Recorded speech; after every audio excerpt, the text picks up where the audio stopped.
So you're quite a soccer fan. Quite a World Cup celebration You know, here. how'd you like to do this? So I said to our guys, we're going to practice at 10 o'clock tomorrow, or 11. Was it Sunday? Is that the day of the game? And Malik goes, can we make it a little later? I said, no. In fact, I might make it 9 because I figured he was saying, acting like he was going out or something. He goes, Coach, the World Cup. I go, you want to watch that? He goes, yeah. I said, we'll put it on the big screen and we'll watch it, so we'll make practice at 12. Ends at 12. Perfect. So then we're all watching it. We're up there. Guys are down here. And, of course, that incredible ending. And it was really neat. And to watch our guys, because some had picked France, and I said it was worth moving practice back, although I ended up moving it back till almost 1 o'clock now because of all the things that happened. But it was really worth it.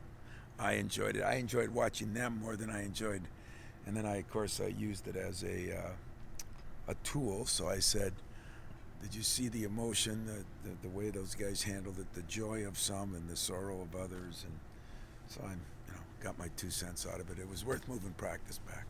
Any championship event kind of like Yeah, that's exactly what I said to him. I said, you have to learn and see what championship events are like. If you ever want to play in one, you've got to see, what it's all about. And that thing was, that's maybe better than a Super Bowl as far as people playing for their country and this and that. It might be the greatest, even though I'm not a huge soccer fan because it's not enough scoring, man. I sat there and that thing went back and forth.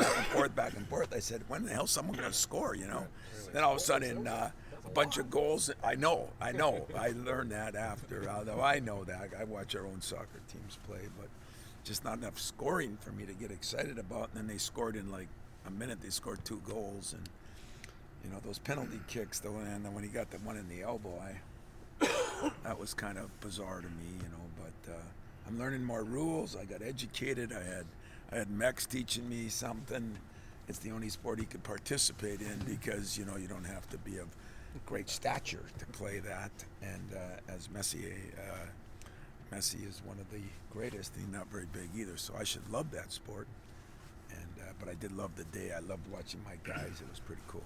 You're salivating with all this practice time? I am. It's been great, And I didn't go crazy and have 2-a-days because I got to, watch what we're doing, and we had finals. But I did go just about every day except a couple during finals, and really felt, you do it and you say, wow, this is what we were missing, the timing of things, the this, the that. So it's going to give me a good, me and KP are going to sit down here before Christmas and figure out how we schedule the same teams and just in a different style, and it'll help. There's no ACC Big Ten Challenge.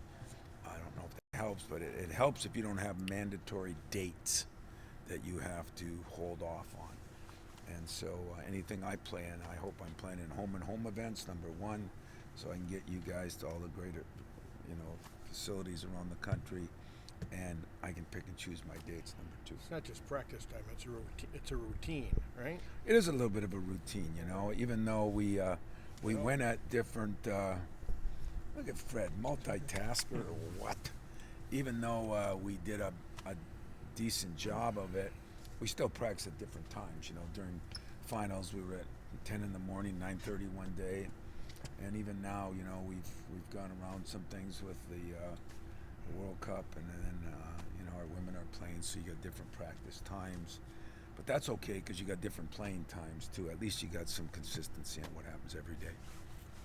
Is Malik still on track to get back here? Yeah, he actually did a few defensive sliding drills today, and I know that sounds crazy, but that was a big step in the right direction. The biggest step is now tomorrow. Is there any soreness from that? He's been shooting, doing layups, doing that, a little bit of working out, and he hasn't had any, and that's all positive.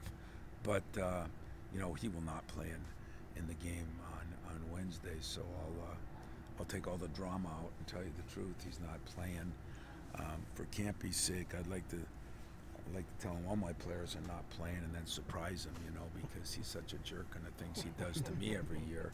But I'm not going to do that either. I'm going to just tell you that he won't play in that game. But the plan is to hopefully start playing in the Buffalo game, depending on how everything goes, and then what happens when he goes home and whether we can keep him rehabbing and keep him getting in better and better shape. As I think the best thing that happened to me in the last 4 days was see Jaden Akins go from what I thought was 85% was probably 70 now that I look at it, because he's a lot better shape and he's a lot more comfortable mentally. So, you know, that's the things that happen with injury, especially when you're a senior. You're halfway through the year almost. You really want to have your physical abilities right, your conditioning right, but your mental ability right, meaning are you worried about it? Are you playing free? Are you playing not to get hurt, to use a better term? Campy hasn't beaten you, but he's scared you a few times, hasn't he? You know, we've been 1 in the country, 2 in the country, 5 in the country, 7 in the country. We beat him, 20 straight times? Is that what it is? Or 18 or whatever it is. And those odds are not good for us, you know. And he's a good coach on a serious note. And he's had some injuries now, you know. Finally, his kid from Hazlitt, Lampman has played last night. He was out with a broken arm or a broken bone in his arm or something.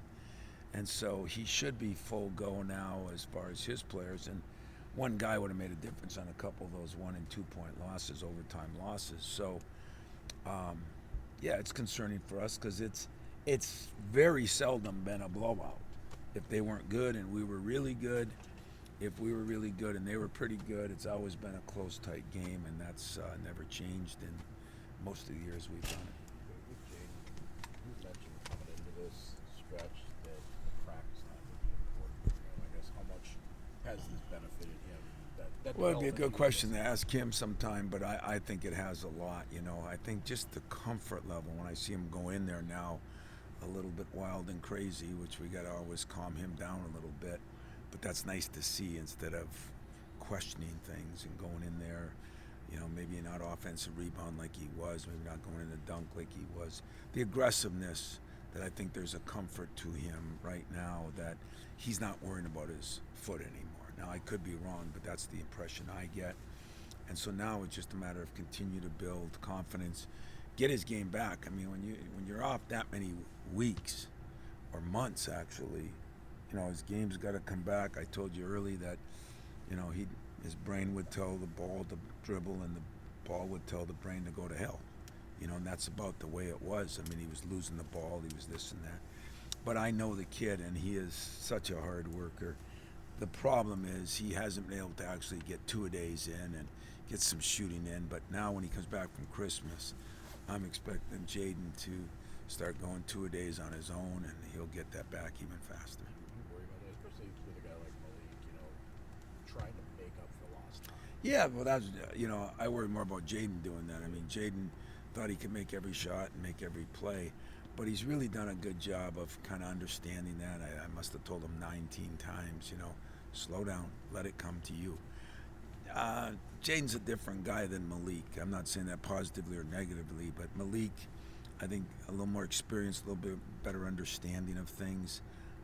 I don't think he'll want to do that. What I'm hoping he does is gradually get back as far as starting the defensive end, rebound the ball, and then his shooting will be the last to come. But he's been able to shoot a little bit more now, so hopefully that would be a big thing for us if we could get those two guys back. And then we built some depth because we were forced to, and now that all works to your advantage if I can get the two guys back the way they were playing, especially Malik before he went out, Jaden this summer. Facing Rocket, what are your sort of emotions and feelings about that? You know, I absolutely hate playing my friends, so I don't like playing campy. I learned a little bit watching Doug go through preparing for his son on the other team. I mean, how do you do that? Okay, guys, make sure you realize if he goes left, he's going to step, he's going to do this, he's going to do that. That's hard, you know. Rock is a guy, when he left here, whether anybody believes it or not, I stay in touch with him even to this day, but I did a lot last year because I love the kid. I just think the situation, COVID, all the things that happened. But he is a very good player that's got to find himself too, because then he goes down there and he gets hurt a little bit. He missed a lot of time. He's playing in a new system. You know, I felt like if we didn't have the COVID summer where we couldn't practice, Rocket would have been fine here. I really believe that in my heart. And so I think it's been unfair to him. Then he transfers and everybody thinks that's the golden ticket. and that's not the golden ticket because you got to learn a new system, you got to live in a new environment, and then the coach gets fired, so that hasn't been fun for him or fair to him, and now he gets there, and it's another new system, you know, and I know it works out for 1 out of 55,000 if somebody would write the right things and get it down to what it really is, but I feel bad for a guy like Rocket because I think, you know, his freshman year, we don't win the Big Ten without Rocket Watts. Everybody, I know you guys know that. I mean, the way he played in those last 4 or 5 games, the way he defended, rebounded, scored points at Maryland, at Penn State, and Ran the point at Illinois. Yeah. ran the point at Illinois. You know, he did a lot of really good things, and you know, I think Rock's just got to try to get all the outside, just focus in on what he's doing, and you know, he's probably going to have a big game, but it's not like we hate him or he hates us. In fact, I'm glad you brought it up because just watching the way this whole thing goes, one of the things that Calipari and I said, coaches are going to hate each other, fans are going to hate players. I hope and pray no Michigan State fans give Rocket anything different. It wasn't just that he left here. It was a mutual thing because it just wasn't right for him at the time. And yet I love the kid and, you know, talk to him. He's called me when we've won games or he's watching. So there's nothing but love after the game. Before the game, I can't like him as much. It's just the way that it works. Same with Campy. I mean, I love Campy 364 days a year, but that 5th day, I don't like him at all. And that's the way I'll approach it. Over the last week, have you liked the progress you've seen now that you've had enough practice? I have, you know, but, you know, now we're going to flip the coin the other way, you know. Okay, you played 11 games in 33 days, and that got kind of hard in a lot of ways, and now you play, when was the last time we played? 10, 12 days ago, you know. Nobody would think that's good for you. I don't know how good it was for us as far as playing another game, but I still think it was good for us as far as the practice time and what we got to do. So I'm cool with it either way. Unfortunately, we put ourselves in a position we got to win games now. So I'm still looking forward to it. I'm looking forward to see if we got a little better offensively, if our timing's a little better, if the little things, are we screening better, are we rolling harder, are we doing this, are our passes better, are we ready to shoot a little bit more, all the things that we worked on. You know, they're not going to take place overnight, but if we can make some progress here, then come back from Christmas and make some real progress before Buffalo, then this has all been good for us in a sick sort of way. What about your freshmen, Tom? Could you sense that maybe they needed to take a breath after the You way know, that season started for them? It was interesting. Our freshmen struggled a little bit when practice, a little bit, and Trey struggled a little bit, and it was Matt McQuaid that said to me, he was watching the practice, and he says to me, isn't it funny, this juniors and seniors are all fired up, you know, no finals, you know, you guys remember when you had finals, well, you don't, but I mean, most of you guys, when you had finals, you got done, and it's like, whew, you know, God, this is awesome, you know, and yet freshmen are thinking, oh, pretty soon I get to go home, you know, because every freshman goes through that too. So McQuaid said, I think our freshmen are already on their way home a little bit. So we've got to talk to them about that and make them understand the situation. And they've been all great, but that would be one worry where maybe they struggle to have practice. What's the schedule? They go home right after the game? Yeah, they go home Wednesday, right after the and then- game, come back the night of the 26th, Okay. and we'll have practice that night. And, you know, because we still have some making up to do. I mean, we still missed out on a ton of practices about Michigan State. I was going to ask you about that, the self-scout.